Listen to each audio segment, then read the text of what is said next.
Everyone has nightmares. But for actors, they can take a very different form because their worst nightmares happen when they are wide awake.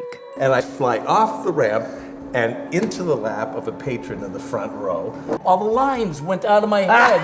You're missing your entrance. And I cold cock him in the jaw. And I feel something crawl into my ear canal and go inside. He takes the chicken costume head off and makes his toupee stand straight up on his head. What I've been saying in Vietnamese translates to my hurts when I don't look at you. I'm Luann Moldovan, host of The Actor's Nightmare. Join us each week for real horror stories from the stage, told by the actors who actually lived through them. Sometimes terrifying, sometimes hard to believe, often very funny. And every actor who has been around long enough has at least one nightmare story from the stage that made them think, it's time to get a real job.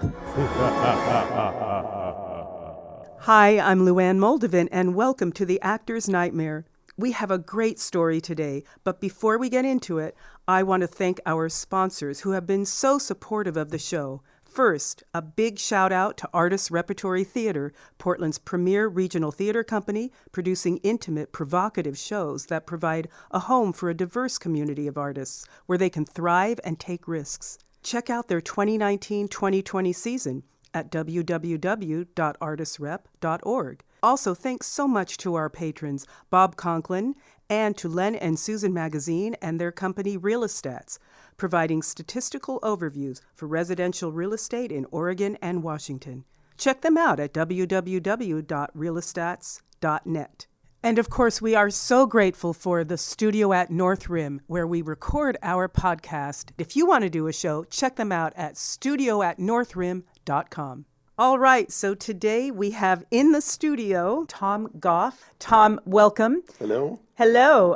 Before, you have many things to legitimize you as an actor, an artist, and a teacher, and a performer.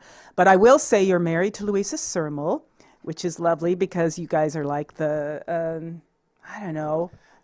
power couple that is yet to do a show together. I know, that's what I was going to say.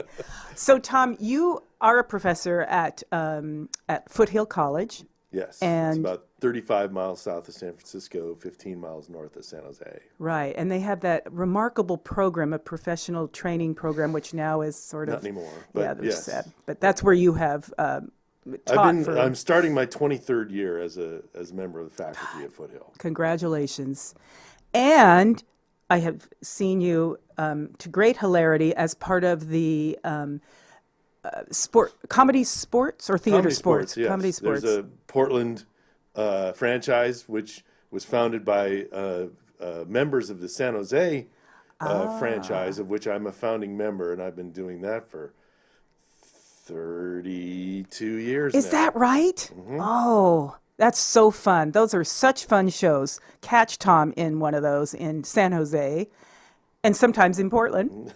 Maybe when Louise is here, you'll come back and do some of those here. Possible. Around the holidays, maybe. There you go. You also direct, of course, because at school you're directing, and you work a lot as an actor in the Bay Area for many, many years. Yeah,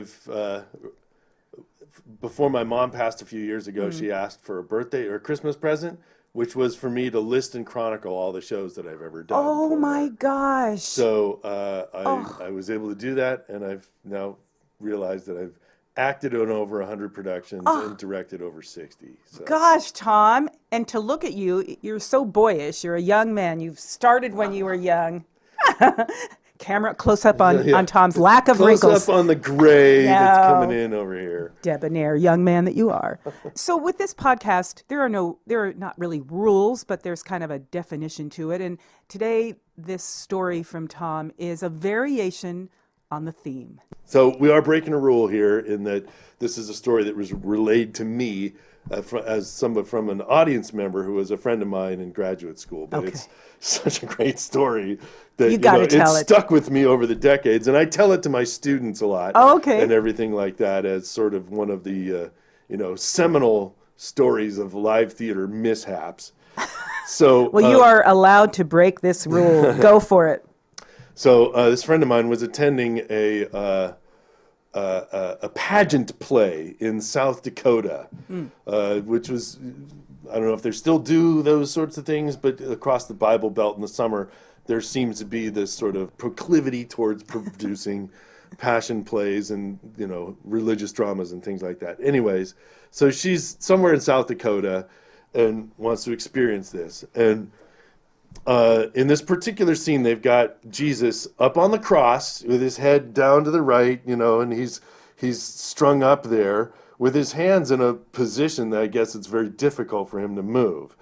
And Pontius Pilate, this particular performance, was feeling particularly boisterous and sort of adventurous. And he unsheathed his sword. He catches Jesus's cheek with the point of his sword across the side of the left side of his cheek, because his face is, to exposed the right there. And Jesus sort of like woke up in a startle, and with his hands bound, he realizes that there's blood dripping onto his tunic. He's sort of like, "You fucking cut me, man! You fucking cut me!" Did he say this? That's what Jesus said on the cross. "You fucking cut me, man." Wait a minute, Tom, are these students? How old are these? I know. I mean, these are community players. Community players. Okay. You fucking cut me. Okay. So there's a big commotion on stage as people start running around not knowing what to do. And after a brief moment, the curtain rings down and you hear much more commotion. You hear ladders coming out and so forth. And a little mousy assistant stage manager comes out from behind the curtain on the stage right side and says, "Ladies and gentlemen, I'm sorry, we're going to have to suspend the production for a few moments. Rest assured, the actor is receiving medical attention, and we're equipping the understudy to continue with this afternoon's performance. So we will resume in just a few minutes. Thank you for your patience." And then goes scurrying back onto the side. And so there's, commotion. And I'm guessing that they, once they got Jesus down, they reloaded the new Jesus. So curtain comes up. Okay. And they continue the scene. All right.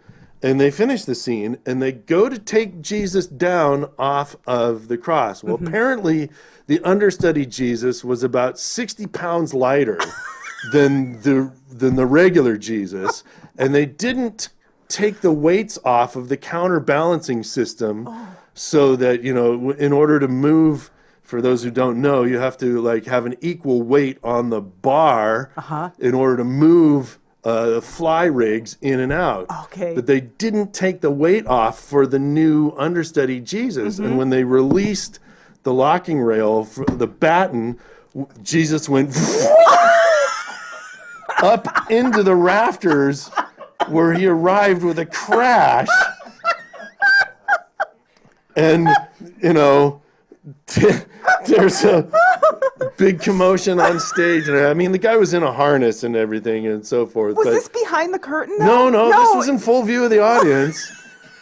But almost immediately the curtain rang down, big commotion, and then backstage. And a few moments later, the stage manager comes out from behind the curtain again and goes, "Ladies and gentlemen, I'm afraid we're going to have to cancel the rest of today's performance. Obviously, there's been a little bit of an accident.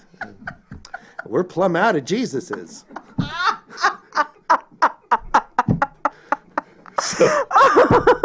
Okay.